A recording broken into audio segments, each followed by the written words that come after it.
Good afternoon, everyone. Welcome to the Calexico City Council, the Calexico Redevelopment Agency, Successor Agency, Financing Authority, meeting at approximately 6:36. I'd like to have everyone rise for the Pledge of Allegiance. Mr. Hodge, could you please lead us? Surely. Ready? Begin. I pledge allegiance to the flag of the United States of America and to the republic for which it stands, one nation, under God, indivisible, with liberty and justice for all.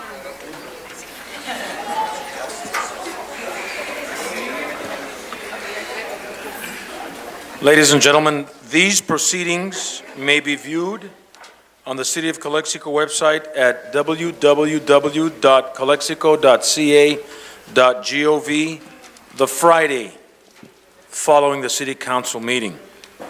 And before I begin, I'd like to say that I recall about 2 meetings ago, Ms. Estrada and CPEL brought in a good number of soccer players that I see that are here today. And I had asked the soccer players who was going to win the World Cup. And one young man sitting right in front of Caldi Servin said, Alemania. And he's not here right now. Who was it? Well, you congratulate Brandon for me, will you? Too bad he's not a big man. I should have dropped a bundle at Caliente.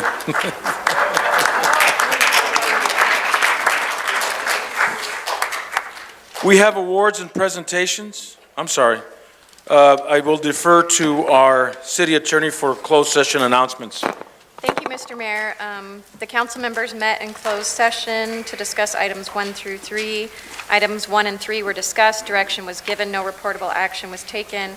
Item 2 was continued to the next regular council meeting. Thank you. Thank you, city attorney. And now I'd like to entertain a motion for the approval of the agenda. I'll make that motion, Mr. Mayor. Moved by Mr. Hodge. Is there a second? Second, sir. Second by Ms. Hurtado. I have a question on the, You have a question, Mr. Kim? Go ahead, please. yes, I requested last time for the plan for the fixed street and parks. Is there any reason not being here today? I believe I requested this meeting or at least for the next following meeting.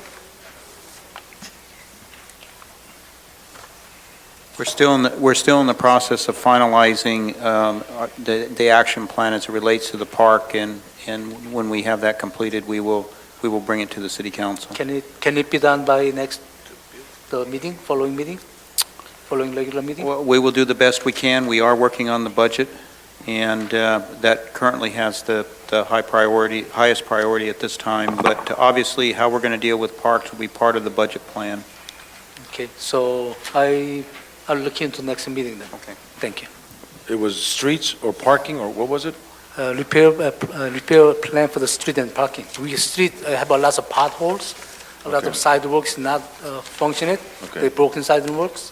Everything happens, city gonna get sued. Okay, so Besides- this is for streets only. Street and parks. Parks? Yes. Parks, lots of parks, they still don't have light. Okay. And the waters, and still what's called the restroom is bad conditions. Okay. All right, any other discussion on the approval of the agenda? Seeing that there is none, please vote.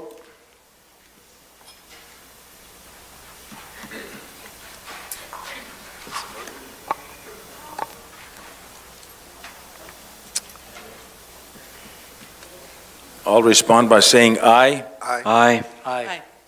Motion carries unanimous, 5-0. There it is. Okay. We'll have a presentation by Mr. Ricardo Ortega. Is he here?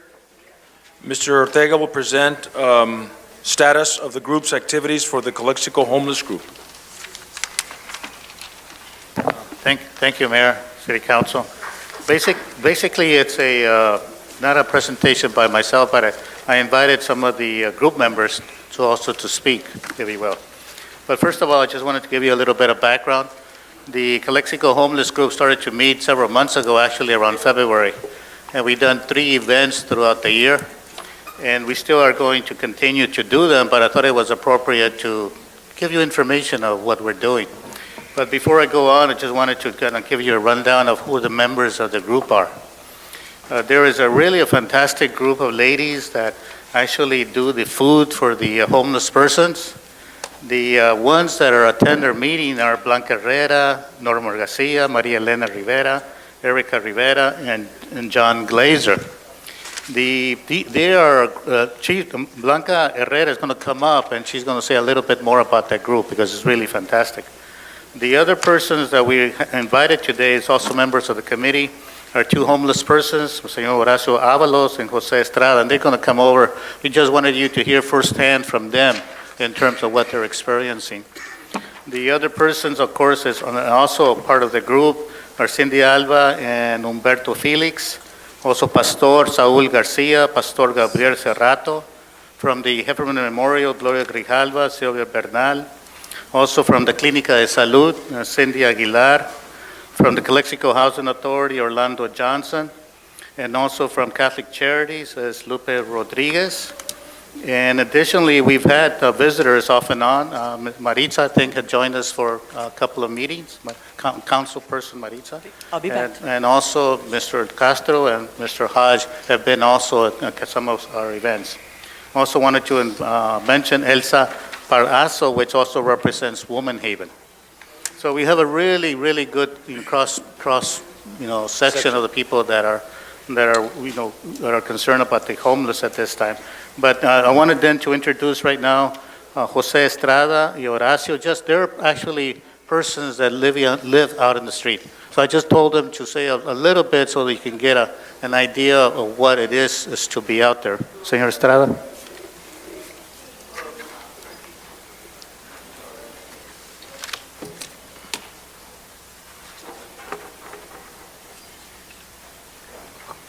Buenas tardes, mi nombre es José Estrada. Soy una persona que no tiene hogar, soy homeless. Aquí vivo, soy vecino de todos ustedes aquí en el parque. Y básicamente por lo que estamos, la mayoría de las personas aquí es esto, a mi pensar en estos largos 6 años que he estado en la calle, es el estatus migratorio, desintegración familiar, búsqueda de mejores empleos, problemas de adicciones y pérdida de la vivienda. Eso es básicamente lo que nos pasa a todos los que andamos en la calle. Gracias. Gracias, señor.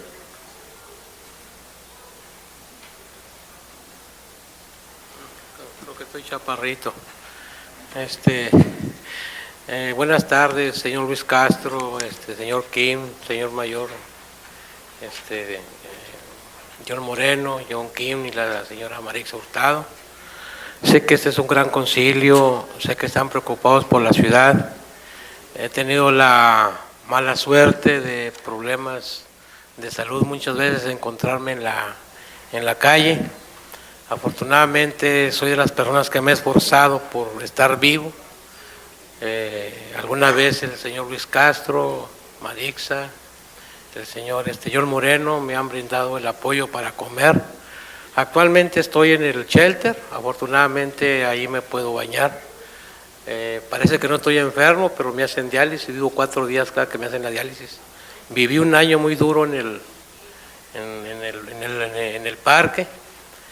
Me esforcé por llegar al shelter y estar allí y luchar por mi vida.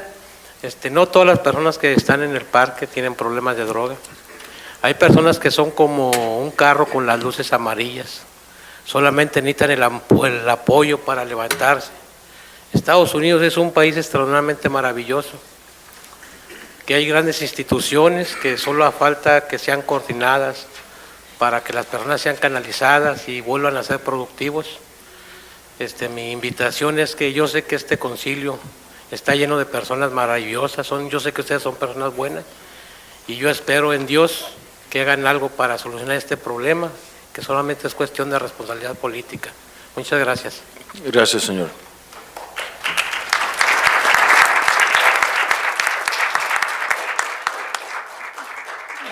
Wanted to introduce Blanca Herrera, which heads the group of men and women and that provide food. Blanca.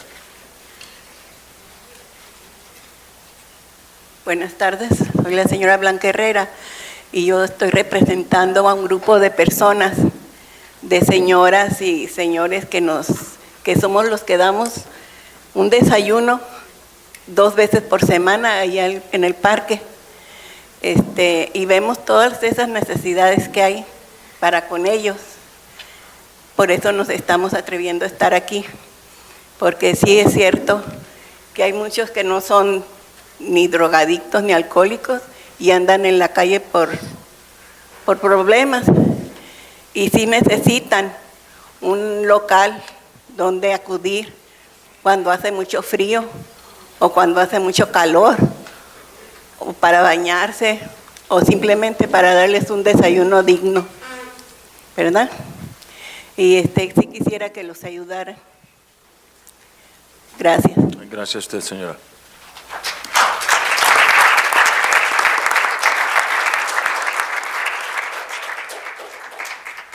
I wanted to also call Mr. John Glazer. He's going to read a letter, basically, I think we gave to each one of you before the meeting. John?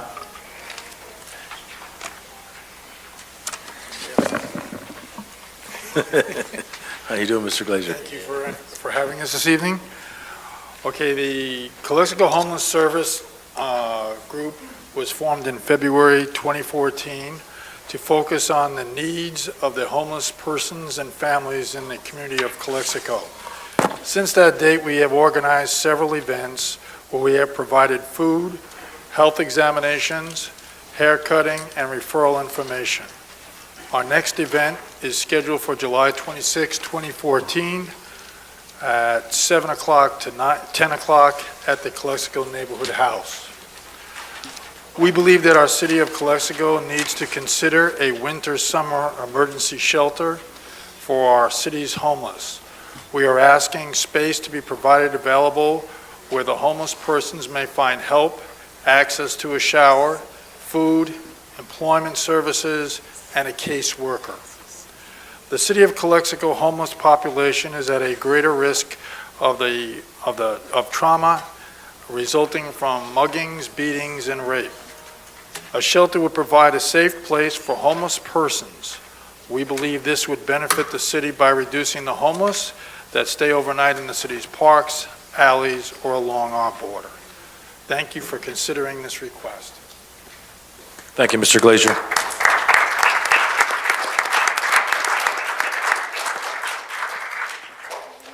That basically concludes our presentation. If there's any questions, I'd be glad to field them. Is there any questions from the council at this time? Ms. Hurtado? Okay, just to clarify, Mr. Ortega, the city of Calexico does have a men's shelter that's run by the Catholic Charities, right? Right. So I remember the last meeting that we had, that we all met together. He's not here today. Right. But this, what you're writing here, is that a little bit about what you talked about to us that day, about some trailers that you were interested in having purchased or something? We've been talking from the first meeting that we had. It was mentioned that there was a necessity, not only by us, but also the people around. It's not only the park also, many times, because maybe they're the most visible when they're in the park, but they are at different places throughout the city. So basically, we were looking for a place where they could stay. Whether it be at the old courthouse that now I think belongs to the city, or whether it be trailers, I think over there maybe at the water plant. But we've been talking about, what's possible, what can we do? And those basically are our plans, our hope that there might be a place where they can go, and also a caseworker, a person that can talk to them and be able to channel resources to them. Obviously, a lot of them, I would say 90% of them want work, like many, many people who are unemployed. But there has to be other type of services, whether it be medical services. The clinic is also part of the group, and they've been fantastic. So that's really our hope, that maybe we could find something. I guess it's clarification that the men's shelter, because we do have that kind of service through the men's shelter that already exists. What you're asking is to supplement, because I remember that there was that Right. arrangement that they offered to have available a few emergency beds per day and stuff, remember? Right. But you're still with the same idea that you'd like to still additional services to Correct. what the Catholic Charities is already Right. providing? It's to supplement. It is actually a supplemental to that. Okay. And Because it also- does exist, but what you're asking for is now for Neighborhood House to be able to supplement what already exists. Correct. And the other thing too, I think is really important to mention to the public is that the city of Calexico is working very closely with the task force that the county has going, Yes. and that the county has recognized that the city of Calexico has the largest population of homeless. That's correct. We're also, the group is also part of the Imperial County Homeless Task Force. Right. And real briefly, basically one of the main thrusts right now is that there's what they call a continuum of care. In other words, that they begin to identify where the gaps are, whether it be in transportation, mental health, or maybe just an overnight during the heat, if you will, just to identify. But in addition to that, the other thrust is to establish what they call an MIS system, so that when there is a homeless person in Calexico, it might go into a system so that all the other agencies, when they have, contact, they can pull up and see what's going on. It's more like a comprehensive case management throughout the county. And that should probably go online probably in October or November of this year, if everything goes well, Okay. if you will. What's it called again? Monday? What's the management program called again? It's called a HMIS, Homeless Information System, Management, Homeless Management Information System, MIS system. And they're trying to get that online probably by October or November. So we're really hopeful about that. Okay. But we really want to see a place where we can then, people can drop in, if you want to call it a drop-in center, or a place where they can, a co-center if you want to call it that. But there has to be a person there that it's not only like when they drop in, it's not just drop in. There is also some kind of talk and conversation, how can I help you, and what do you want to help yourself too? What is it that you want to do for yourself? And then beginning to channel them into the appropriate places. So it's more like a proactive. It's a proactive instead of saying, oh, well, they're out there. Just trying to do something to make things better. Any other questions for Mr. Ortega? Yes. Mr. Kim? First of all, I'm see it very possible for the future of the homeless take care, because we just approved the law. So probably we're gonna have the bond for the funding for the statewide for the homeless.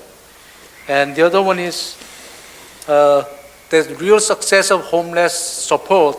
It has to be countywide. If the Calexico only does, I don't know Calexico has money to provide the well service for them.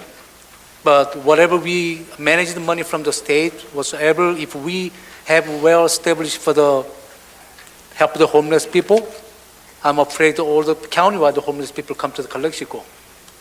That we not want it. We supposed to have every city same time to provide the homeless people. They can taking care of their life over there. And also, I believe the real success of the homeless care is not only feeding them and giving them the shelter, providing them job training or looking for the job, they can sustain it by themselves, they can settle their personal life. I suggesting I can help whatever city level, I believe the fellow council members are gonna have the same concept with me. City level, we can help them, we will help them. But please to provide that one for not only to help them to shelter and food, help them to sustain it by themselves. The old give me a fish and I eat for a day saying, teach me to fish and I eat for a lifetime. Right, that's what you're Yes, saying. there we go. Mr. Castro, anything on your behalf? Yes, I would like to thank Mr. Richard Ortega for bringing that issue here in this presentation. I know you've been working hard with Orlando from housing. He already said to us that there is some grant for homeless, and he's trying to work. He's not trying. He's working on that issue. So that's something good for this community. And also with, I believe, with this good administration, with the new city manager, I know we can move forward on that and look for some kind of funds or grants in order to help the homeless here in the city of Calexico. Or, like Mr. King mentioned, we can work with the whole county in trying to make it happen, this issue, because this is a kind of a huge issue with the homeless and people who really needs home and attention, because not everybody is kind of young or old, but the majority, even some kind of families, they need the support on this issue. So basically, on this issue, you have my support, and I'm willing to work with the city manager, Orlando Housing, and with you, Neighborhood House. So thank you again, Richard, for this Thank you. communication to the community. Thank you, Mr. Castro. Mr. Hodge. Mr. Ortega, I just want to thank you so much for caring so much and everybody behind you. Yes. It's a serious issue, and these are human beings that need to be paid attention to and cared for. And I think your main point is there needs to be a place for them. Correct. And so let's collaborate and let's have the city step up to work with you and others to make this happen. Yeah, I just want to underline, Councilman Hodge, that you're right. It's really the group. It's not only, Yeah. there's a lot of people that work hard. Right. And it just so happens I'm just kind of facilitating the meeting, but it's really a lot of great people in Calexico and Imperial County, very, very compassionate people. And I'm really proud to be part of it. Thank you, Mr. Ortega, and I applaud your efforts and the efforts of the group. As far as the request given by Mr. Glazier requesting an emergency shelter, Right. Has that been looked into as far as location or? No, we just have been throwing places out, you know. I think one place was immediately, somebody said, oh, the courthouse is available, the courthouse is available. It's not something like Paul Revere, you know, like Right. courthouse is available type of a thing. But there's Maybe perhaps partnering with a real estate Yeah. person that can help. I don't know, I'm just throwing an idea out. But again, I applaud your efforts and thank you very much for the group. I appreciate you coming to our meeting and giving us this update. Okay, thank you.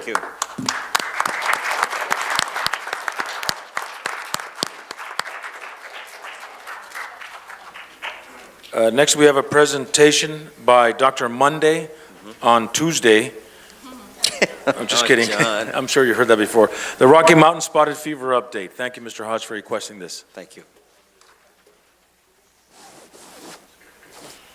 Good evening, everybody. I'm Steve Monday. I'm the County Public Health Officer. For those of you who have been paying attention, we've had our first ever reported case of Rocky Mountain Spotted Fever.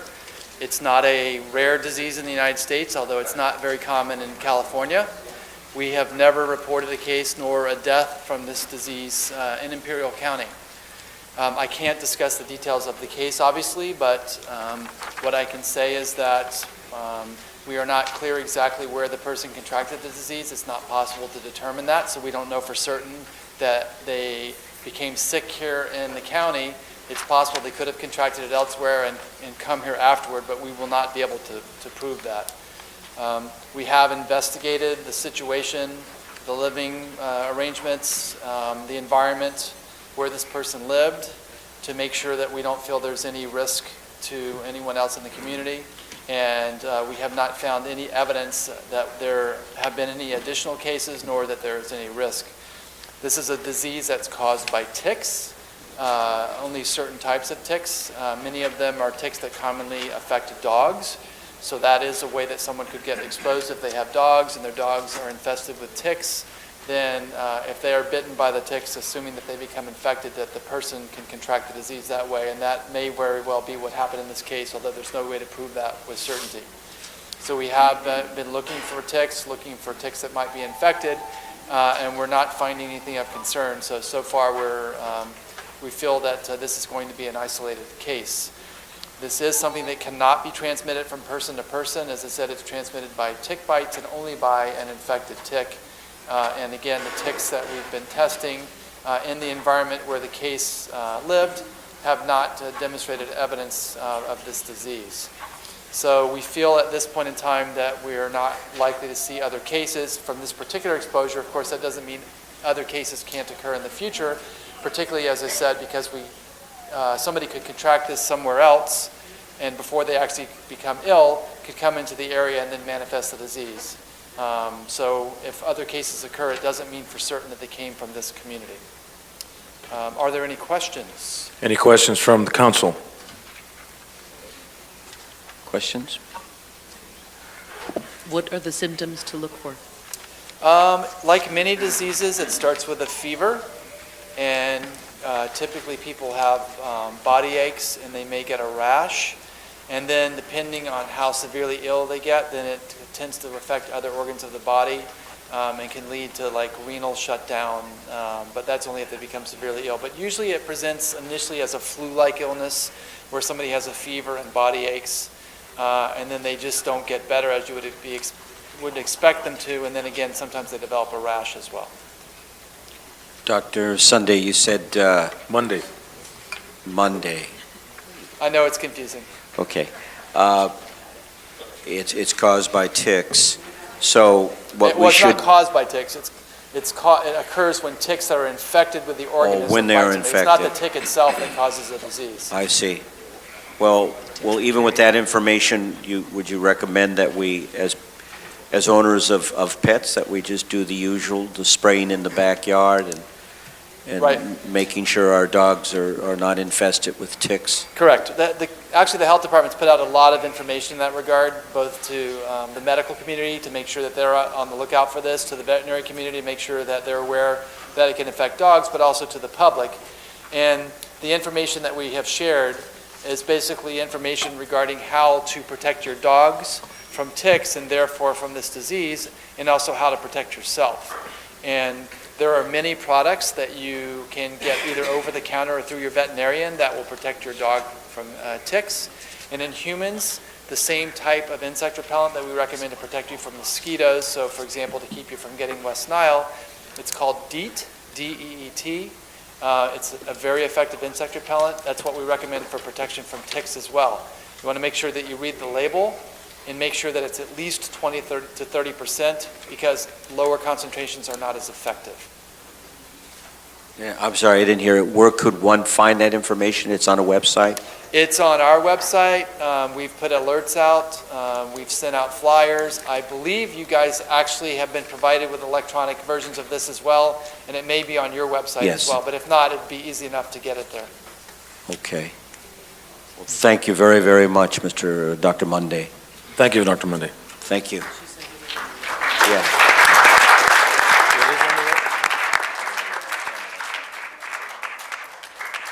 For information regarding Dr. Monday's presentation, it is on the city's website, information regarding Rocky Mountain spotted fever. I'd like to call up Mr. Eduardo Rivera from the Heffernan Memorial Healthcare District regarding the grand jury report.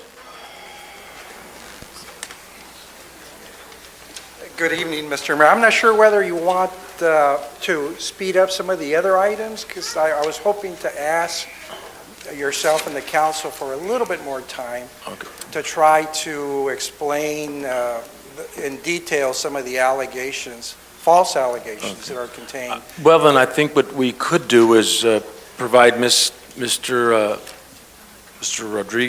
Garcia and Ms. Estrada, if they want to come and make a presentation regarding these fine young men and women here that are dressed in soccer uniforms with medals around their neck.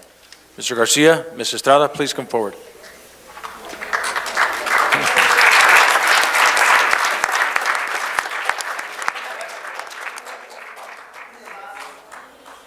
Good evening, folks. Honorable Mayor, congratulations on another term. Yes, sir, Mayor thank you. Kim, councilmen and ladies. Honorable Interim City Manager Warren, how we doing? Listen, I'm kind of jumpy here, a little antsy, because it's all good news from here. All good news. I just get off on down good news. Let me introduce to you first the first kids, and then I'll tell you why I want to introduce them first. These are the CoCLXC United, went to represent CoCLXC Parents Athletic League at the California State Games this past weekend in San Diego. We had numerous teams playing, and let me introduce you first to the players, and then I'll tell you why I want to introduce you to them. First is Dylan Chaides. Stand up, please. Dylan Chaides. Párese. Okay. Carlos Cárdenas. Párate, mijo, por favor. Benny Peterson. Max Peterson.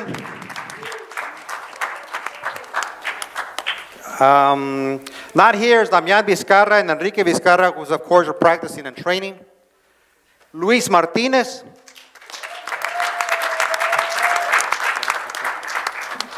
Leonardo Vélez. Andrés Vélez. John Patiño Jr. Jovan Uribe. Ángel Telles. And Nefi Fernandez. Folks, I present to you the California State Games state champions.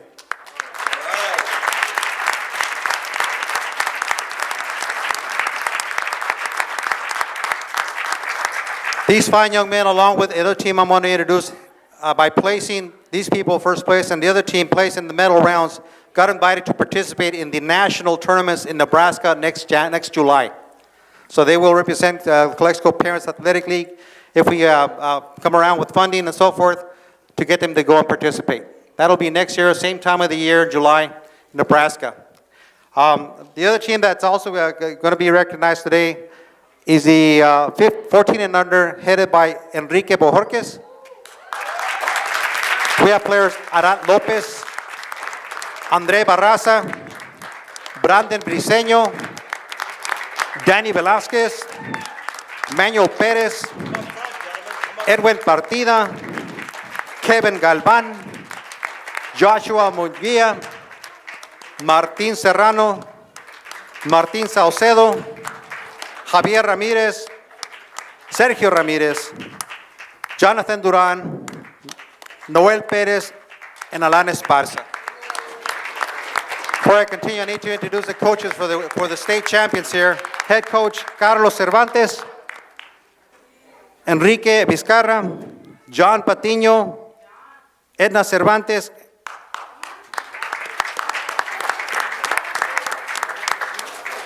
and Carlos Cárdenas. Folks, we had another team participate, but they weren't as fortunate. These people did participate, and they are invited to participate in the national games next year, July, in Nebraska. Very good, congratulations. Thank you, thank you. I have one more item of interest. We have a couple of people that have come up through the ranks, through our players from small, all the way to graduates from high school and so forth. They got invited to participate in the upcoming camp by the Mexican pro team Atlas.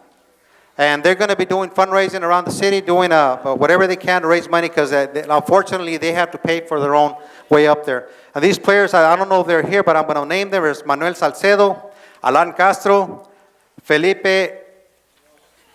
Muñoz, Sebastián Melendez, and Alfredo Pacheco. They're invited to participate in Mexico City, where the team is based at. So if you can help them out, it'd be awesome, because they need all the support they can get. I got to mention one thing before I leave. Next month, actually in October, we got invited to participate and help formulate a tournament by the LA Galaxy, which is a professional team from Los Angeles. And they're going to come in next month in August to come and view what we have available for them to hold a tournament. And all we have are the greens areas, which is fine, as long as they're green. We want to make sure whoever, Mr. City Manager, if you can make sure whoever's in charge of those parks, or those green areas, keep them green. And that way we'll take care of the rest. As long as they get water fine, that'll be great. That'll be a tremendous asset for us. We'll take care of the markets and everything else. That tournament, should it come about, is going to help the city of Calexico, the hotels, the restaurants, the transportation, the transit. They might rent vans to transport their players here and there. And you're talking about a statewide, if not national, western side of the state's tournament, anywhere from 15 to 30 teams or more. So it's going to up the economy in Calexico and El Centro for sure, because they got more hotels also. And we want to make this happen, not just for the kids, but for Calexico also. Thank you, everybody. Thank you for helping us out. Thank you very much. Mr. Garcia, I have a question. Yes, sir. How many World Cup winner players going to be here? Oh my goodness, World Cup. unpredictable. You have many caliber players here, many future players. And we're going to keep at it. Saying on the kids, about investing in the kids, you're investing in our future. You can't go wrong. So it depends on how they're doing. They can be one of the winners. We're going there. We're sending players here and there to professional camps, professional teams. I want to put it past them. One of these guys is going to play for the World Cup, hopefully with the United States, if not Mexico. But we're going to have a player or two. This mic is not my friend, huh? Yeah. Anyway, thank you, folks. Oh, one other item. We've had people ask where we get our funding, our present funding, and it's through the parents. I want to thank the parents for being there. Thank you very much, parents, for helping us. Look at your kids. They're a resemblance of you, trickling on down. Thank you. Thank you very much, parents. This is your funding. We do not belong to the city recreation department, nobody else. We're a nonprofit organization, individual, and it's all parents and donations. Thank you very much, everybody. And speak a little closer into the mic next time. Okay, thank you. I have a question. You have, okay, Mr. Hodge? Mr. City Manager, we are working on that to get those parks watered every day, correct? Yes, we are working on it. Okay. Absolutely. Is it happening or it's going to happen soon? It's happening? Yeah. All right, it's happening. Okay. Right. So we're going to have the green parks. So by the way, I have. And you have a question? Yeah, I have a question. So Mr. The one, I think our last time they were here, I was mentioning, is there any we can, I know the city doesn't have money, but is there any can fund through the, like last time, police for forfeiture money? Is there any we can fund it at least to help them to transportation That would be a question for the city managers? Well, we're in the process of doing the budget right now, and my suggestion would be that we discuss, these things as in the context of the entire budget. We're still working on it, and so I think, and obviously a discussion like this is beyond the scope of this meeting because it's not on the Yeah, but I'm not agenda, talking about the budget. I'm talking about the forfeiture money. I believe they have some room to spend money for the community sports. Well, right. I guess what I'm saying is we're in the process of doing the budget and looking at all the funds, and we will take a look at everything. Okay. So, Thank you, sir. Thank you, sir. okay. Ms. Estrada, Hello, mi nombre es Edna Cervantes, formo parte del equipo CoCLXC United. CoCLXC United 2014, CoCLXC fuimos campeones y esta vez nos tocó llevarlos representando CoCLXC a San Diego State Games, campeones allá también. Nuestra meta próxima, Nebraska 2015, okay? Es Youth Under 9. Esto no fuera sido posible sin los papás involucrados y en esta ocasión me gustaría resaltar a una persona que nos apoya en este equipo. En esta ocasión por su trabajo no pudo estar aquí, pero en su representación viene su esposa. Julio Osuna.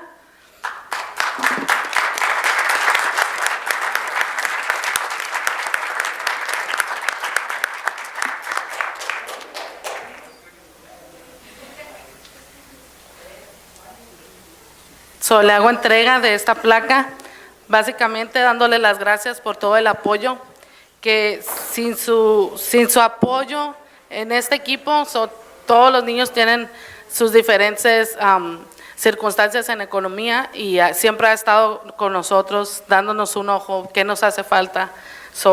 En esta ocasión queremos darle esta placa en reconocimiento a todo su esfuerzo y dedicación, porque es un padre más de nuestro equipo y es una familia más de CoCLXC. Mabel.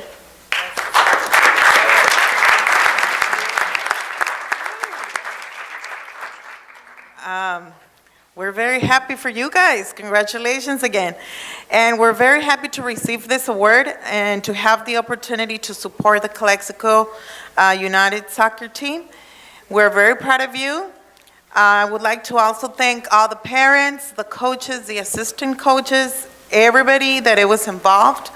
And I would like to thank you, each of you guys in the team, for your effort and your commitment to the team.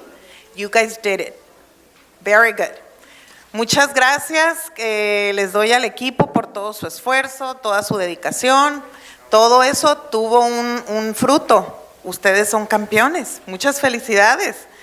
Y quiero también darle las gracias a todos los padres, a los entrenadores, asistentes, todas las personas que participan para hacer esto posible. Y muchísimas gracias también a la liga y a la ciudad, pues les agradecemos todo su apoyo y síganos apoyando porque aquí ven los frutos reflejados. Y podemos pensar que en un futuro pues tendremos jugadores profesionales. Gracias. Gracias.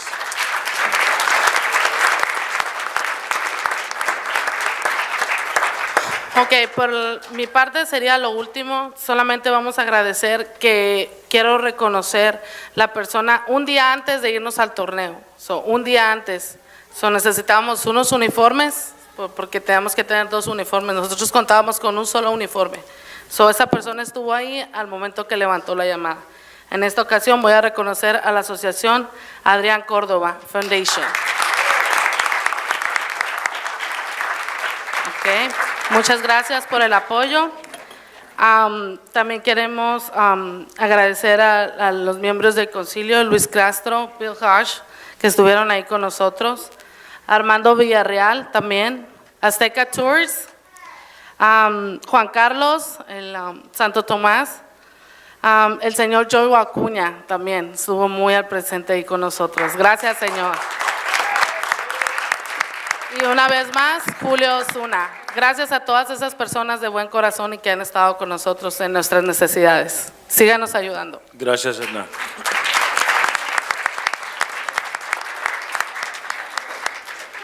Pues para terminar, también yo quiero darle gracias a la comunidad, a ustedes presentes.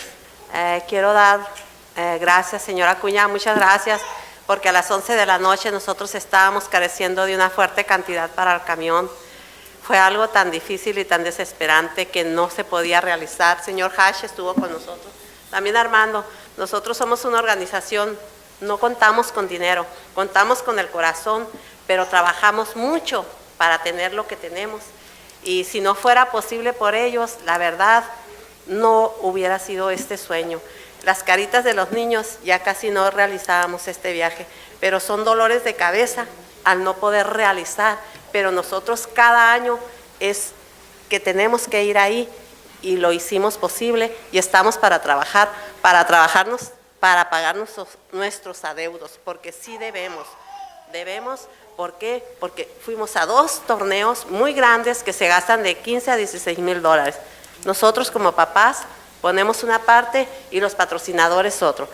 Los patrocinadores es directo a quien se paga, por ejemplo, señora Acuña, directo al camión, directo al hotel, directo. Así es como trabajamos nosotros. No trabajamos una cuenta que tengamos mucho dinero. Nosotros decimos, queremos que lo hagan hacia allá. ¿Por qué? Porque es más claro.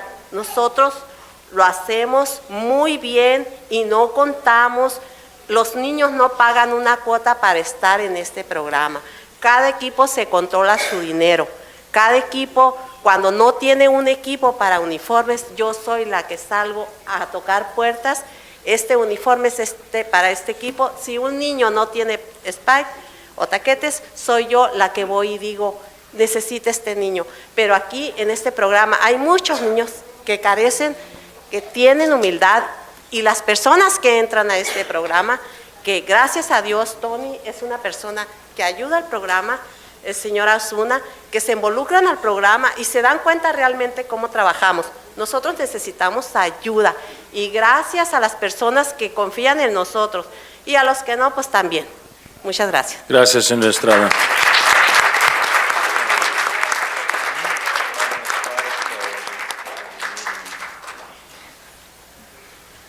Okay, you guys want to stay or you guys want to? Thank you very much. Huh? Let's give it one more time for these young men and women. Alemania, you're the man.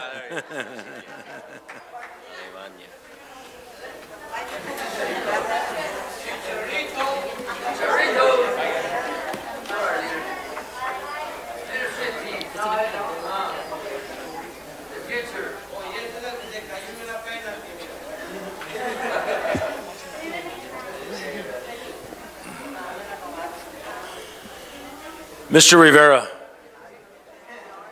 if you can continue with your presentation. Good evening. I'm here with the Board of Directors of the Heffernan Memorial Hospital District, and they're in the audience, and I would like for them to stand before we make the presentation concerning the grand jury.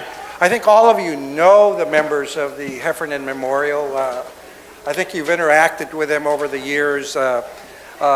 They've worked with you on numerous projects. They sit with you on the Joint Powers Committee and so forth. But I wanted them to be present today because they have been victimized, they have been slandered, they have been libeled by the Imperial County Civil Grand Jury report that came out on July 1st of this year. The report is a report containing falsehoods, containing distortions, containing unbelievable conclusions without any backup whatsoever. I don't want to take up a lot of your time, but I am going to address some of the major falsehoods that are contained in the report. And the board also is going to ask the City Council, when we prepare a response within 90 days, the board is going to call for a press conference to present our response to the falsehoods that are contained in this report. And we would invite all of you to join us at that press conference, because I believe that you will feel the same way that the board does after you hear some of these incredible distortions that have been prepared, written, and filed by the Imperial County Civil Grand Jury and published in the Imperial Valley Press. The public who reads the Imperial Valley Press has been subjected to all of these falsehoods, and as you all know, if you read something in the paper, the probabilities are that you're going to believe them and so forth. I have to give credit to the reporter for the Imperial Valley Press because he contacted the district so at least we were able to provide a difference of opinion and provide him with the true facts of some of the absurd allegations that were made in the report by the Imperial County Grand Jury.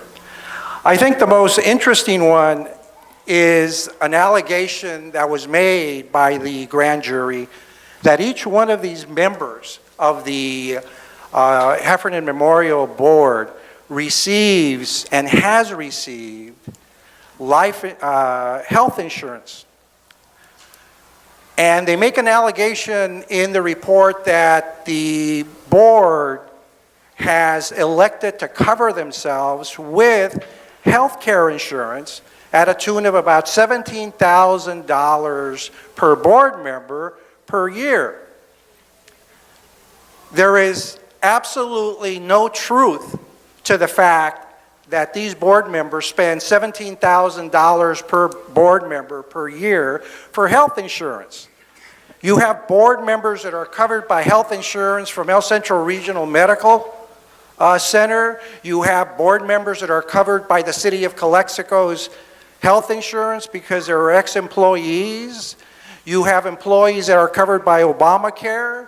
You have employees that are covered by Medicare and Medi-Cal. And you have board members that go to Mexicali for their medical treatment.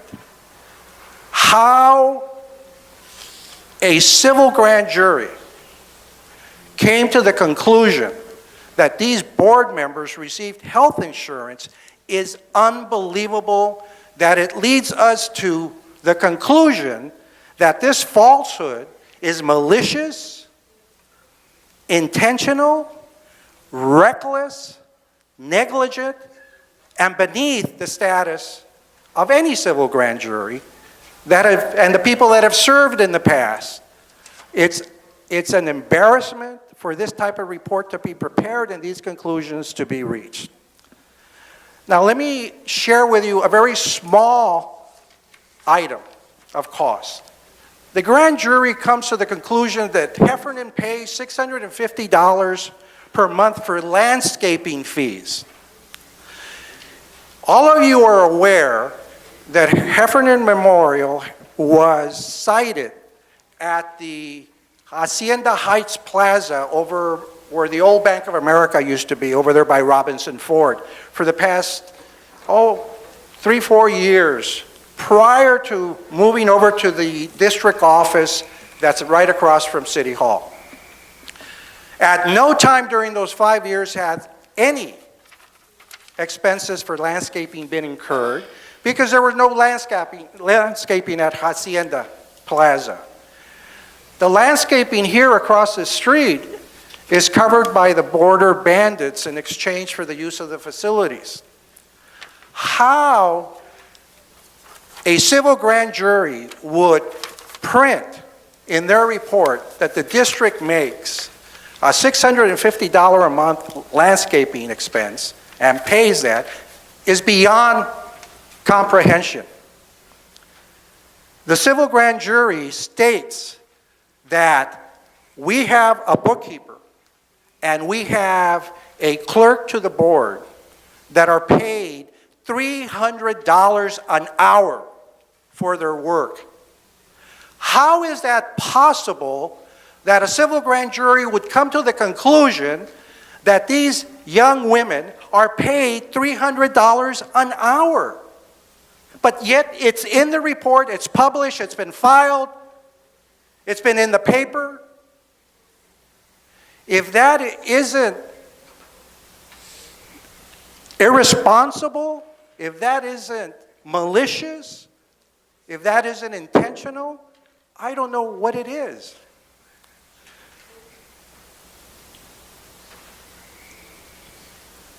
The grand jury accuses these board members of going and having a meal in an El Centro restaurant and paying $1,300 for a meal.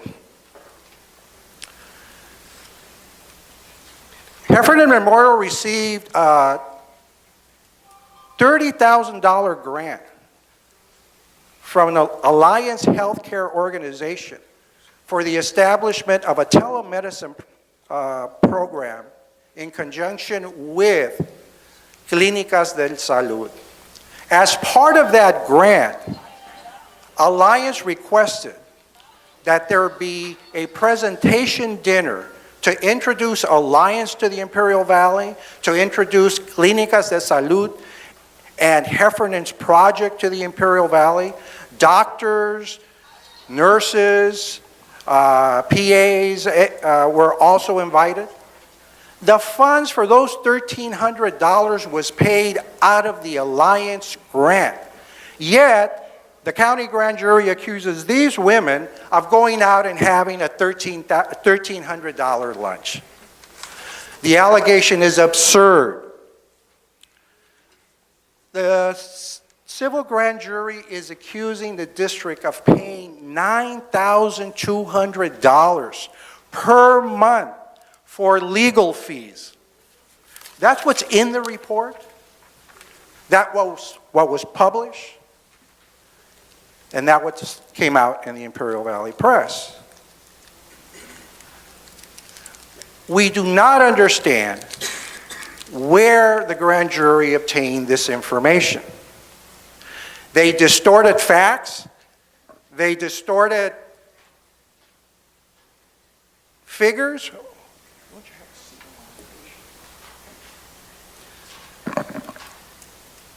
And they came to these conclusions.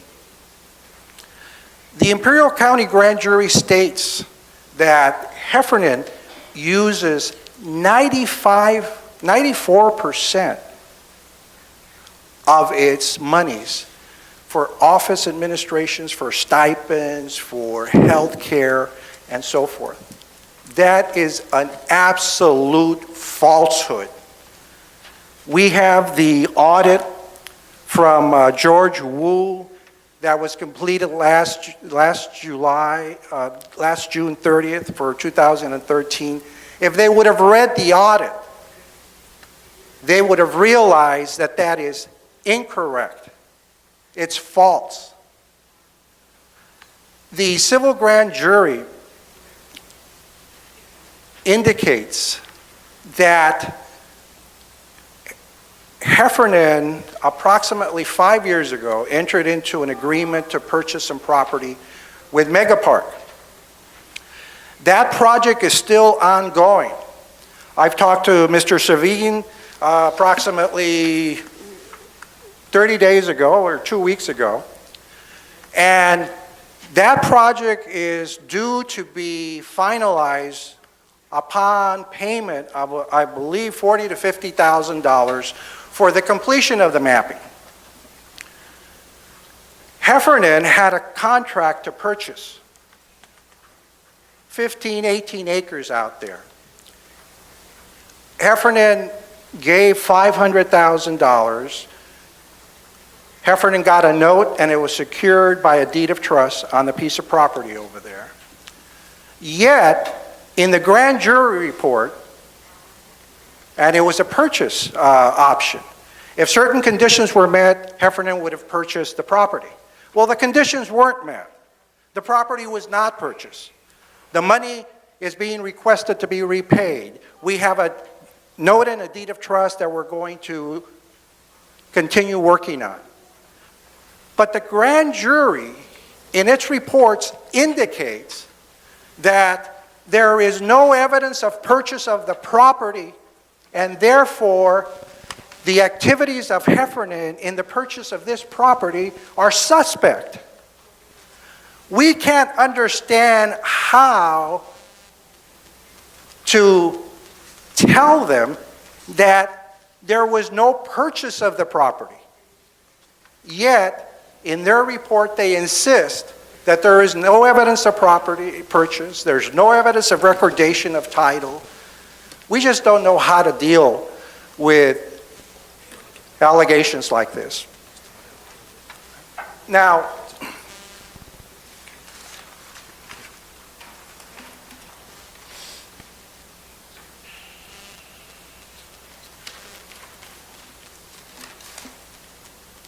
they accuse Heffernan of somehow trying to hide its funds because it has various monies in various banks.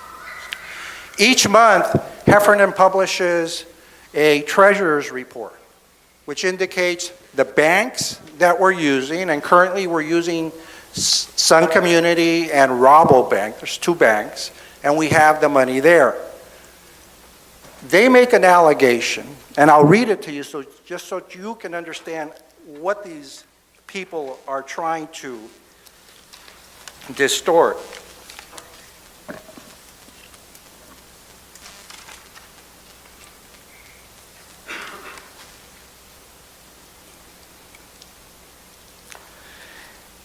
They say that Heffernan has the appearance of participating in questionable banking and other financial practices because it has two bank accounts. Because, according to them, when they showed up at one of our meetings and we couldn't tell them exactly how much to the penny there was in these bank accounts, that somehow our practices were questionable. Yet every month we demonstrate through written reports where the money is. I can go on and on, but all I can tell you is we ask for your help.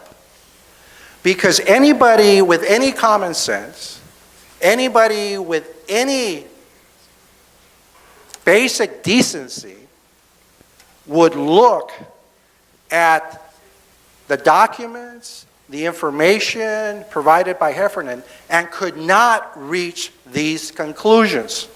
Not once during the 5 or 6 hours that we met with the committee from the grand jury did they ask us how much we paid and what work our clerk and our bookkeeper did. Our clerk prepares agendas, does meetings, attends meetings, does the minutes of the meetings, coordinates all phone calls to the district. She puts in a lot of time. Ask your clerks how much time they take to prepare a meeting like this and prepare the minutes afterwards and take care of all of the agenda-related items that have to be put together and presented to you and to the public. Our bookkeeper reconciles our bank records. She makes out the checks. She checks statements and so forth. She puts in 2-3 hours every day working. Yet, they slander these two people by accusing them of getting paid $300 an hour because they only work 2 hours per month. And what the grand jury did is that they took the 2 meetings which we have per month, which approximate about an hour or so per meeting, and then they divided the amount of money that these people get. So they even made a mistake when it comes to our bookkeeper, because if you divide 2 hours into the $900 that she gets, she doesn't get paid $300 an hour. She gets paid more, $450 an hour. I want that job because that's pretty good pay at $450 per hour. But that's how absurd these people are. So that in a nutshell, and I can go on and on and on, but I think I don't want to bore people. But in a nutshell, this report is a distortion of facts and falsehoods. They got the district's name correct, Heffernan Memorial Hospital, Healthcare District. And I believe that's about the extent of the truth in their report. And I have a copy of the report, and what we should do with this report is we're going to reply to it. And we ask you to join us in our press conference where we prepare the response. But if you have a copy, this is what I suggest you do to this report, because that's the impact and significance of this report and the information contained in this report. These board members, these women do not deserve to be slandered, maligned, libeled, and defamed by this piece of negligent investigative work done without a conscience and without any respect for the truth. And I'll be happy to try to answer any questions. Mr. Rivera, thank you for the presentation. It seems like there's a lot of discrepancies in the grand jury report. Who is the grand jury accountable to? And if there is someone out there, would a third party look and give us another report on some of on what this grand jury did, which was probably not a good job? The Judge Poli Flores is the person, he's the presiding judge of the Superior Court. He is the individual that is the person in charge of the grand jury. We are going to contact Judge Flores. We're going to register our complaint. Michael Rood's office, the county counsel, supposedly should have assigned a deputy county counsel to sit with the grand jury and vet this report. I don't believe that occurred. The writing in this report is not demonstrative of it being vetted by a deputy county counsel. The facts, there's no fact checking whatsoever. I mean, ask your reporters. One of the things you do before you print anything, you check facts. Facts were not checked here. A very simple question to the board would have been, look, do you receive health insurance, yes or no? The answer is no. We never have. A question to Rosario would have been, do you get paid $450 an hour? The answer would have been no. They would have asked me, do you get paid $9,200 a month? I would have said, give it to me right now, board members, where is it? It just doesn't make any sense. Any But- okay. I can ask for questions from the balance of the council.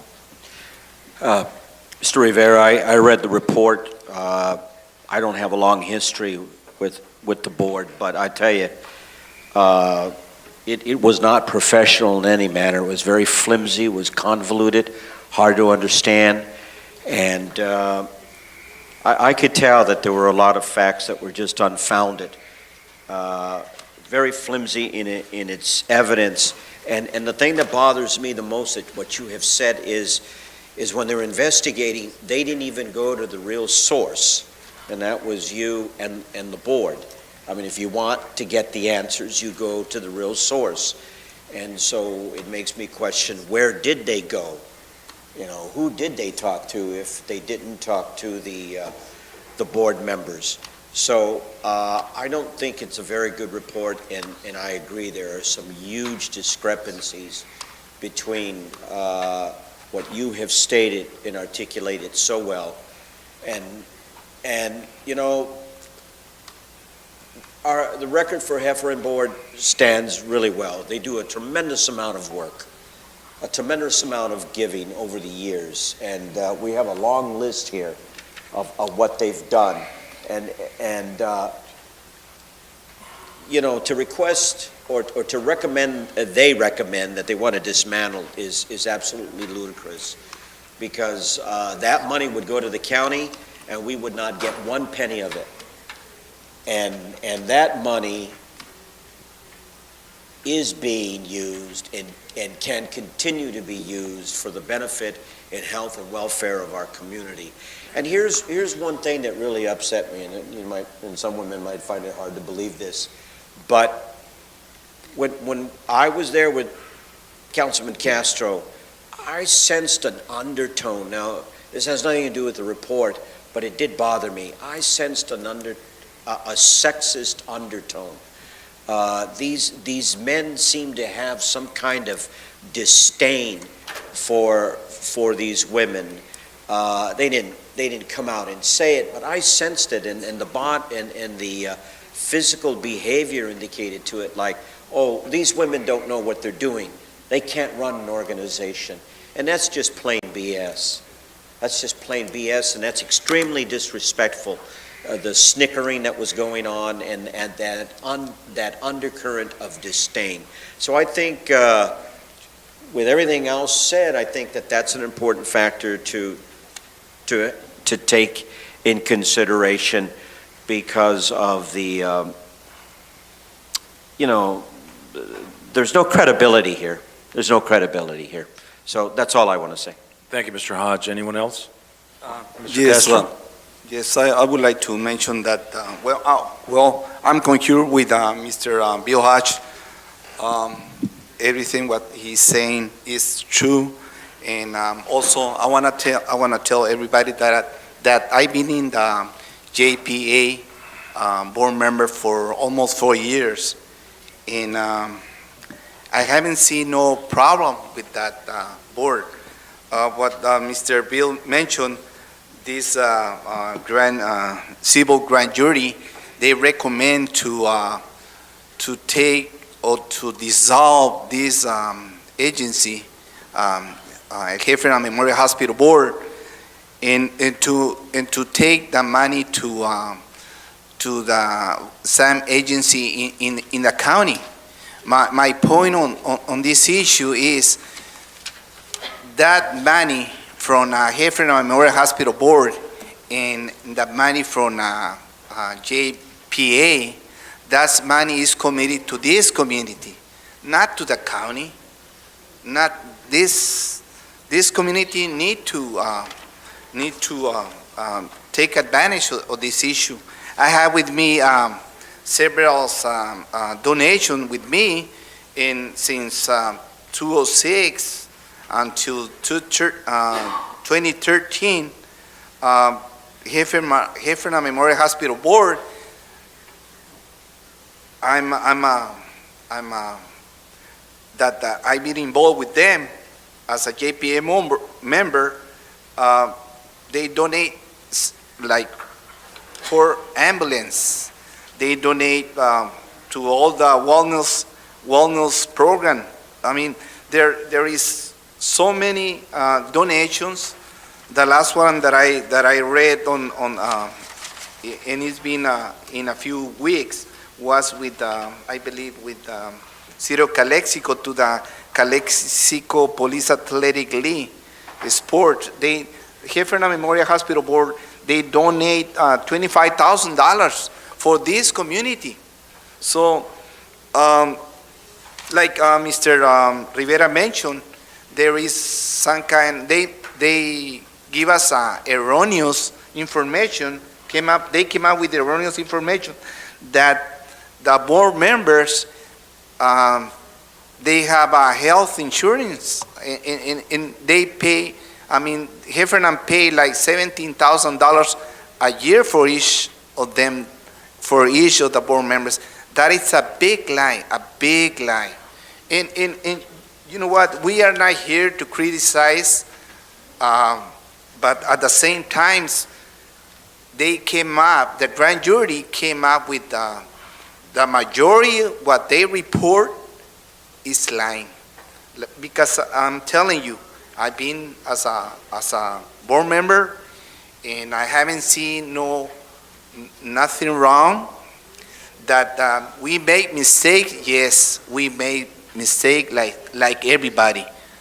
But most of the time, most 99%, we're doing this, and we represent the people, and we need to take care of those accounts to this community. That's it. Thank you.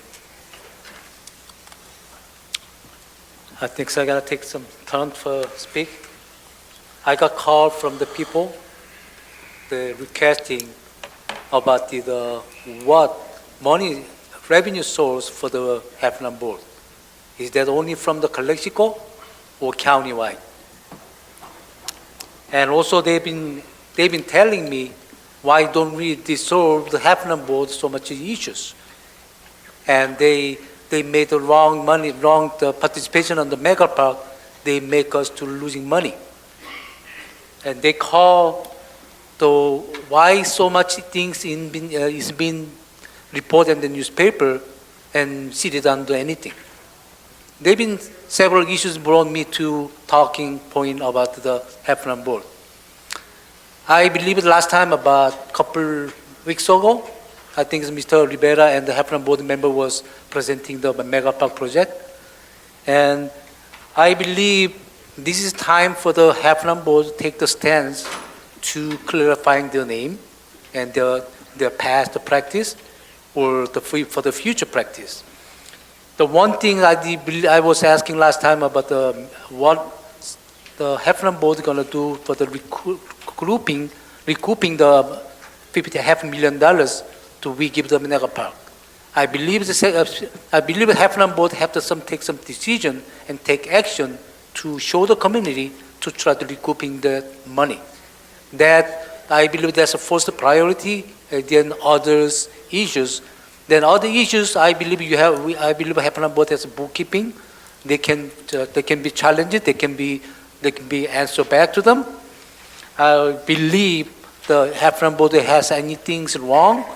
I believe they should to sue the mega park to try to get the money, at the same time sue the grand jury to what's called distorting, and I believe our 5 board member was elected, so they kind of like defamation of the elected person.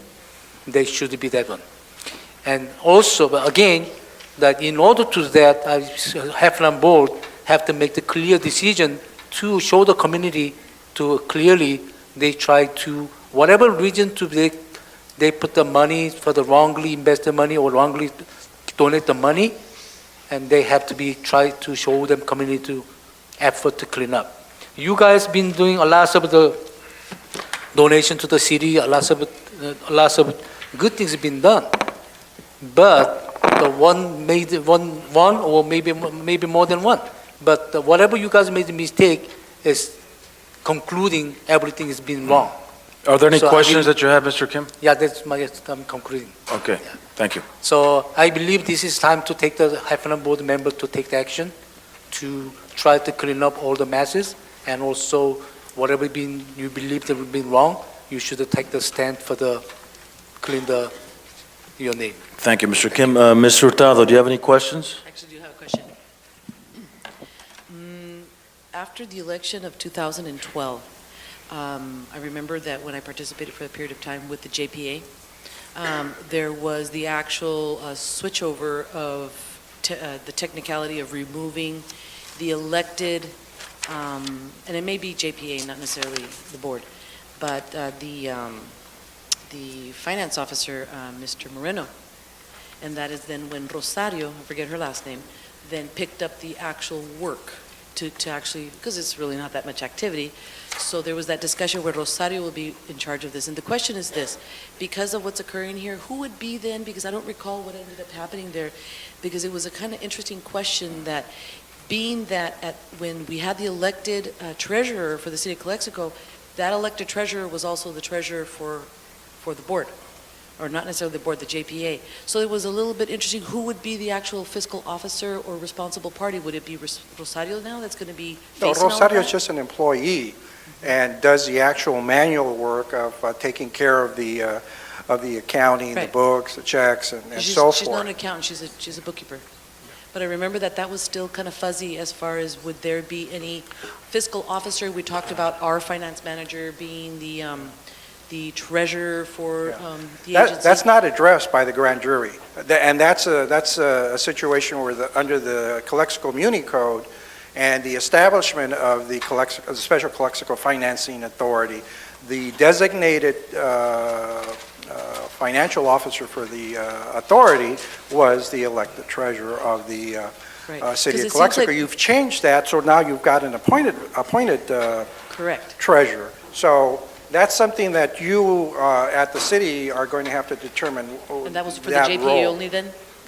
The city and the GPA, yeah. Because apparently there are the fiscal issues, and who would be facing and responding on those fiscal issues? Is it going to be Rosario or the board itself? Or will there be a treasurer that's going to back all of this up with an accounting degree? I believe that you should refer that question to your city attorney. Rosario is just an accountant who's actually doing the actual work for... Just kind of feels that maybe we might need some heavy hitters to back up the JPA and the Heffernan board going through this, when you go in there and you actually appeal. It's just... That's actually something that the JPA board needs to take up. It's in the JPA agreement who the treasurer is, who selects the treasurer. So actually, it's the JPA board. JPA has their own legal counsel, and that's an issue to be decided at that point. I don't know that the issue has come up to the JPA board, but I don't advise them, so. And that issue doesn't have any impact on this report. What's in this report has absolutely nothing to do with that portion of the mechanism. What we do need your help on is that when we do prepare the report, we are asking our accounting people to help us with the figures, and we've already started. And we're going to rebut all of these allegations because they're not true. So Rosario is your accountant? Rosario, and we have other people. George Wu is our CPA. He does our annual audits. We have members of his firm, and we've got other people that can help us on that right now. And we're preparing our response with the true documentation and facts, not these Mr. Rivera, distortions. just for the sake of time, everyone has had a chance to ask questions or make comments. What are the next steps, for the conclusion of this presentation, we can go on with the meeting. What are the next steps that you and the board take to, I guess, clear the name of the Heffernan District? Well, we're going to prepare a response. We've got 90 days from July 1st to prepare a response and file it with the grand jury. And we're doing that. We're in the process right now of doing the source work and pulling out, invoices, pulling out balance sheets, pulling out bank records to contradict some of these absurd allegations that they make. So that's the initial work we're doing right now. We're going to prepare the report. We're going to circulate it to you. our draft so that you can see what our draft is, ask for your advice, your guidance, and so forth. And once we prepare a final draft of our response, we're going to ask you to join us at a press conference where we invite the press to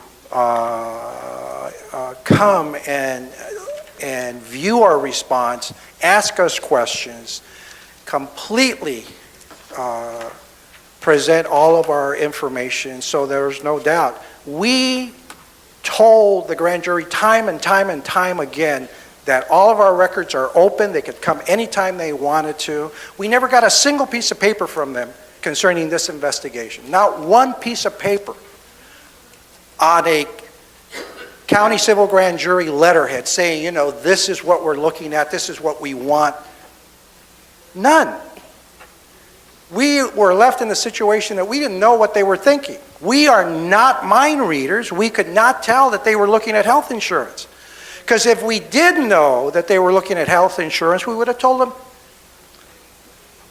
there isn't any. It's just as simple as that. Right. It's just as simple as that. But that's what we want to do. In 90 days, prepare the report, provide it to you, ask you to join us in presenting the report, our response to the report, to the public, to the press, so that there is no doubt that the women that serve on this board are women of integrity and commitment to this community, just like you are. Thank you, Mr. Rivera. And keep us posted on developments. Okay, moving along. Now it's come time in our agenda to go over public comments and public appearances. Not to exceed 3 minutes. This is the time for the public to address the City Council on any item not appearing on the agenda that is within the subject matter jurisdiction of the City Council. The mayor will recognize you, and when you come to the microphone, please state your name and place of residence for the record. While members of the public are encouraged to participate, it is unlawful to disturb or delay the council meeting with personal or slanderous remarks. If the item you wish to comment on is a closed session item or consent item, please comment now. The City Council is prohibited by state law from taking action or discussing items not included on the printed agenda. If the item you wish to comment on is on the public portion of the agenda, we will take your comment when we get to that item on the agenda. Please direct your questions and comments to the City Council. I have before me Daniel Fitzgerald, Calexico Chamber President. And then behind him would be Virginia Mendoza.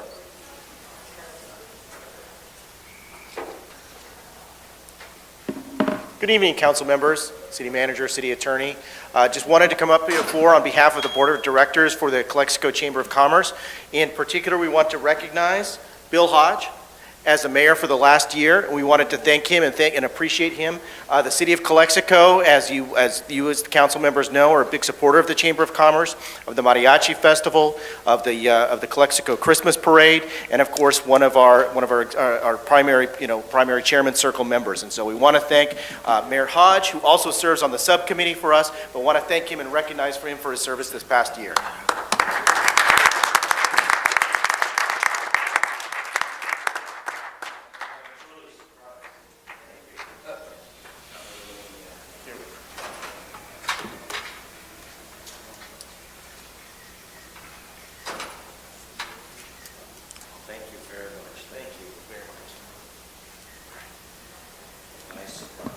Yes, thank you, Councilmember Hodge. We'd also like to welcome Mayor Moreno back to his mayorship, as well as like to welcome our interim city manager, as you know, and basically say we're here to work with you as members of the business community here in Calexico, and we appreciate. Well, I know the interim city manager has already visited with our executive director, and on August 28th, we usually have a reception, but as we all know, no one's in town right now, you know, avoiding our tropical weather.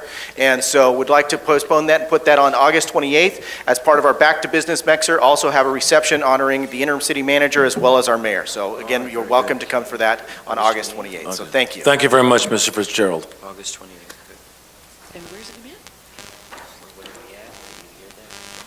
to be? We'll get an invitation as to where and when, right? Okay, thank you.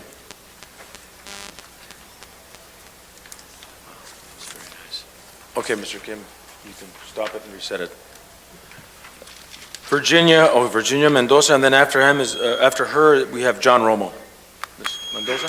Thank you, Mr. Mayor. Good evening, Honorable Mayor, council members, and city staff. My name is Virginia Mendoza. I'm a transportation planner with the Imperial County Transportation Commission. I'm here as the project manager to the Pedestrian and Bicycle Transportation Access Study of the California and Baja California border crossings. This is a Caltrans-funded study that is underway, and the entire study area is all 6 land ports of entry, and the goal of this study is to improve the experience of the person walking and bicycling across all of our 6 land ports of entry. So we are currently in the public outreach phase of this project. We've conducted focus group meetings in both San Diego County and Imperial County.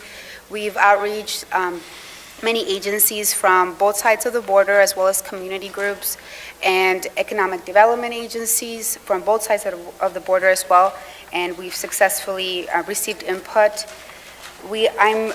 I passed out before you a fact sheet of the project, as well as provided copies for the public in English and in Spanish.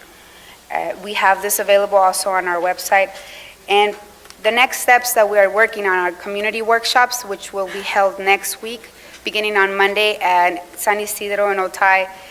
San Isidro and Otay on Monday, and next we'll be beginning in Tecate, and then the East Port at the very nice weather at 12:30 p.m. And I will be there at all of them, so, and I knew what time we were doing this, and I am from the Imperial Valley, so I know. And then on Wednesday, we will be finalizing those workshops at the downtown port from 5:30 a.m. to 8:30. We're hoping to capture a lot of the commerce travelers that are coming to Las Palmas and those activities as well, and then finishing off in Andrade. So we welcome, and if you see me out there at the ports, you know for what it's for, and we will be mostly at the port facilities. We've been in communication with CBP and GSA, so we have received authorization for all that. And if you have any questions, I'd be happy to answer. Any questions for Ms. Mendoza? Yeah, I have. So you said Calexico Port? Yes. They're going to have a 23rd? Yes, at the bottom half of the fact sheet here, these are the times and the locations. So But the at location, they don't say anything. the downtown port it will be on Wednesday, July 23rd, That's Calexico West. Calexico West. Yes, but where is the place? At the front of the port? Yes, right by where the water fountain area is. We've received authorization. We'll have a canopy and some refreshments, water, and some treats for people to just maybe, as they stop by, can point out some challenges and opportunities as pedestrians and cyclists. Okay, thank you. Thank you. Ms. Mendoza, Yes. is this correct? Is that 5:30 in the morning? A.m.? Yes. 5:30 to 8:30. Because it's a Wednesday then, right? Yes. Is that on purpose then, because of its swap meet day? Yes.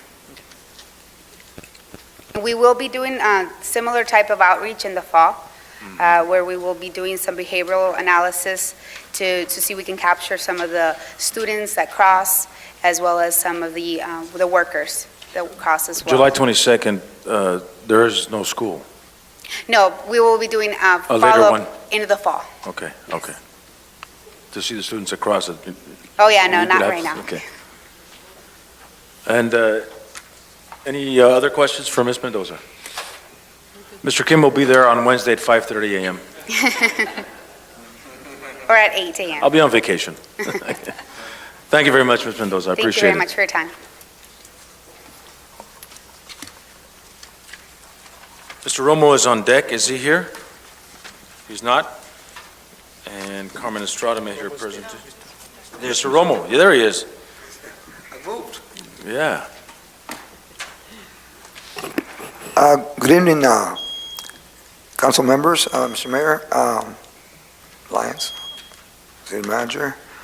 My name is John Romo, for the record, and I'm a resident of this city of Calexico. I really don't have anything to say. Basically, the people that I was going to address, they're not here anymore. But I'll just say it for For the council, very briefly, while I was doing case management and behavioral health, we were placing people that were displaced, didn't have a home. And so I wanted to extend my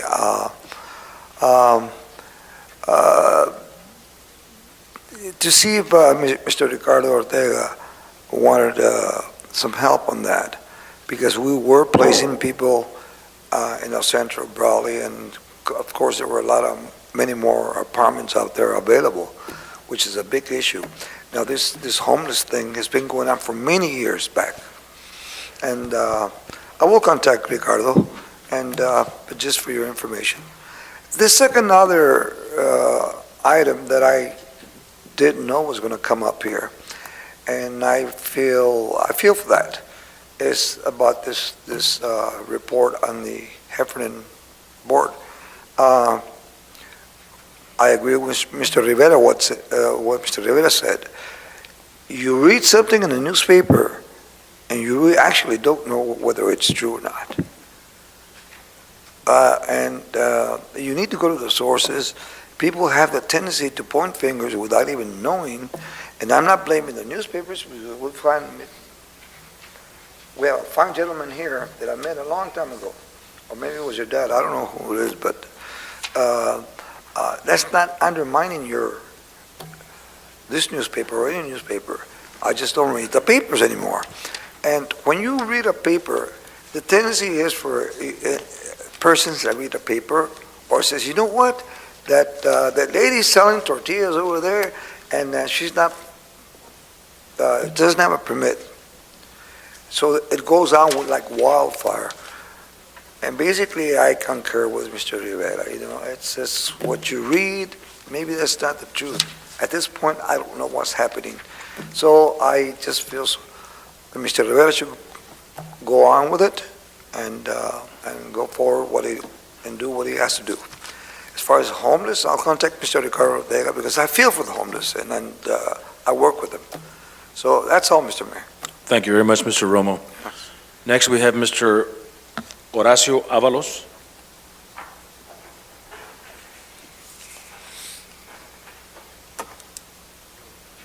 Bueno, los capitanes abandonaron el barco, pero estamos con los marineros que deciden. Acertadamente, como dice la regidora Marixa Hurtado, existe un shelter guadalupano, pero ahí solo podemos estar personas como yo, que no tenemos problemas con drogas o alcohol y que nos comprometemos, entre otras cosas, a no andar robando y si hay oportunidad de trabajar. Pero existe un problema real, como acertadamente lo enfrenta el señor Luis Castro, George Hatch, aquí nuestro mayor George Moreno y la señorita Marixa. Hay un problema real, que son las personas en la calle que tienen con problemas y droga y que no tienen casa ni vivienda. Ellos son un foco de infección negativa para los niños.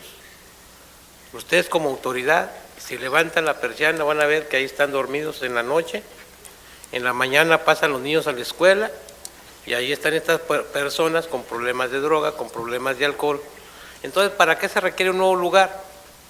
Para que ahí sean internados, para que se bañen, para que coman y de ahí ser canalizados, si tienen problemas de alcohol, a un programa de alcohol. Si tienen problemas psicológicos, de integración familiar, canalizarlo a la institución adecuada. ¿Por qué? Porque California tiene instituciones para todo. Solo es cuestión de coordinar esfuerzos. Desafortunadamente no coincido con el señor Kim de que ese problema, si se atiende o se les da de comer o algo, van a venir las personas. Lo real es que es un problema que existe y tiene que ser enfrentado y tiene que ser solucionado asumiendo una conducta positiva porque son ciudadanos y son residentes de CoCLXC. Esto es lo que les quería decir. Muchas gracias. Gracias, señor Avalos.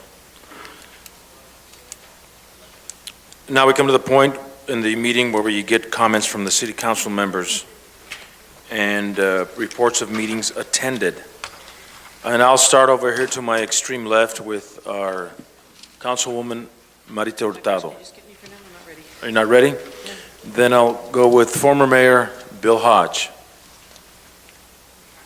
And try to keep it under 3 minutes, please. We are running late, something not out of the ordinary.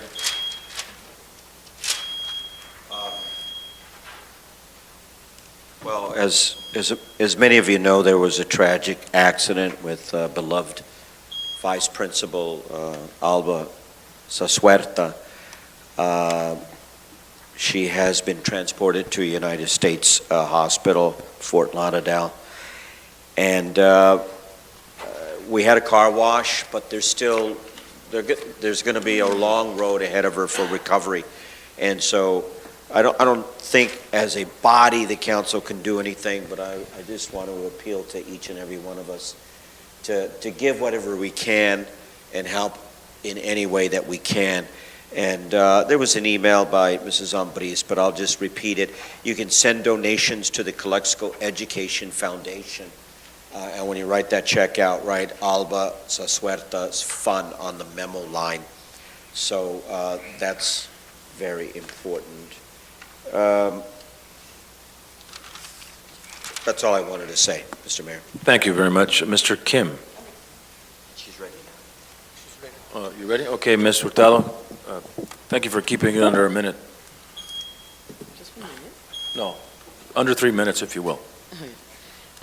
First of all, I'd like to say congratulations to you. I know that I wasn't here present. I was Thank you. at a training. Congratulations to you. I was at a training for our tax issues that were going to be coming up for the Affordable Care Act. Now that tax season is going to be coming around, we're going to see the different penalties, and that was super important, and I had planned it for a couple of months before, so I do apologize not having been here to experience and to vote for you, of course. But if I was here, of course, you would have my support, and you do, of course, from here on. So congratulations to John and to Mr. Kim for his appointment as Mayor Pro Tem. Also, I'd like to thank Senator Hueso for his involvement and his assistance to help us make the CoCLXC pool a reality. His assistance was unbelievably invaluable, and we thank him very much for that assistance. And just a little bit more on touching on the issue of the homeless. You said something very true, Mr. Avalos. The homeless deserve dignity. And as an immigration consultant service that we have had for so many years, we come across quite a bit of needs in this community. And of course, immigration services are important on a border because, like someone else said, the other gentleman said, is that a lot of our individuals are here in CoCLXC due to that concern and those things that will detain them here only because there's more access to like medical services and things like that than if they were to be homeless in their own country of origin. And one thing that I know that as an individual in my concern for the homeless here in the city of CoCLXC is to understand fully what we need to do as a city and what rules, what regulations, what rights there are that we must respect in the homeless community. Because one thing that makes me uncomfortable is to know that it would be so simple just to take a group of individuals and just pluck them out of what they know as a home and send them somewhere and just replace one location for another, and that's not necessarily solving the problem. So what we're looking for is to give these individuals human decency and attention, and to assist them to become contributing members of our society. Some of them may not want that, but you still help them, and always respecting their rights. So it's an interesting balance because you also indicated now that the children are here in the park, and the children also have those rights. So I want to understand, and I know that's what we're working for together with individuals here in the city and the county, is to understand fully what does the city of CoCLXC have to do as a city and as a city agency to ensure that that balance is protected for these individuals. And always remembering that everyone is a human being. And so I'm eager to continue to work in that area and continue to learn more and to ensure that we now pay more attention to this issue and that we find solutions. So, thank you. Thank you, Ms. Hurtado. Mr. Kim?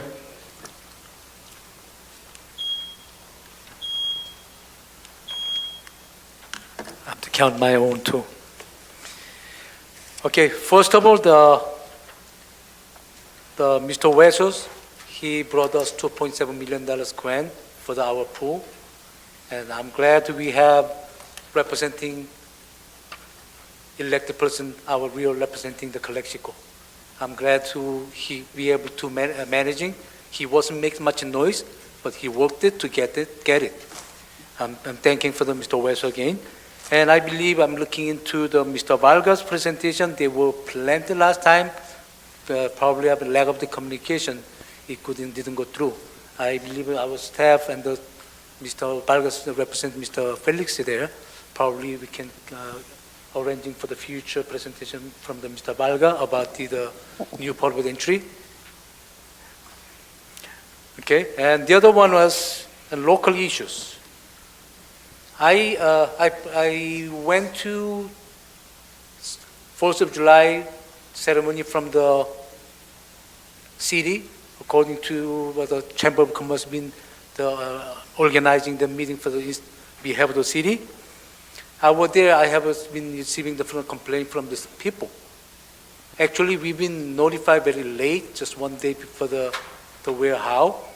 And the other one is the people complaining they cannot take, they are blocking to take the drink in the park. So any city function shouldn't be limiting people to bring the drink or own food. City funding. I've been happy. I have some explanation from the people said, oh, this is a fundraising, but the city function, official function ceremony on the 4th of July, it shouldn't be eliminating the people to be able to bring their own food and drink. This one for the community, not for the Chamber of Commerce or something group fundraising. Thank you. Thank you, Mr. Kim. Mr. Castro. No comments at this time. Thank you very much. Real quickly, briefly, I did attend the 4th of July celebration at the park, and I'd like to thank the Chamber of Commerce who sponsored it. And even though I disagree with Mr. Kim on his last statement, I hope that the parks can come up with a solution. It was also Hildy Carrillo's birthday, so it's been her birthday all month, hasn't it? So, July 5th, but she's been celebrating for weeks now. And a great outpouring for the community with regard to Ms. Asueta and a fellow administrator with the CoCLXC Unified School District. Thank you very much, Mr. Hodge, for being there on Sunday. And a recent death of wife of a former chief of police, Ms. Nelly Hernandez, passed away last week. I recall Chief Humberto Hernandez back in the 70s and 80s. And a final thank you to Mr. Kim, our Mayor Pro Tem Kim and former Mayor Hodge for being at the press conference last week to receive that check from Senator Ben West. So I was out on school business, but thank you very much for being there for the city of Calexico and the citizens. And Mr. Richard Warren, our interim city manager, if there any report that you may want to give or a statement? I don't have anything this evening. Thank you, Mayor. Then let's move on to the agenda. We're looking at the consent calendar, which states that all matters under consent calendar are to be considered routine by the City Council of Calexico or the Financing Authority and will be enacted one motion in the form listed. Any item may be removed from the consent calendar and considered separately by the council. Is there a motion to approve or remove? I have removed number 5, 6, 7, 8. Okay, Mr. Kim removes 5, 6, 7, and 8. Is there a motion to approve 4 and 9? Yes, I'll make that motion. Is there a second? A second. Second by Ms. Hurtado. Please respond by saying, or please vote.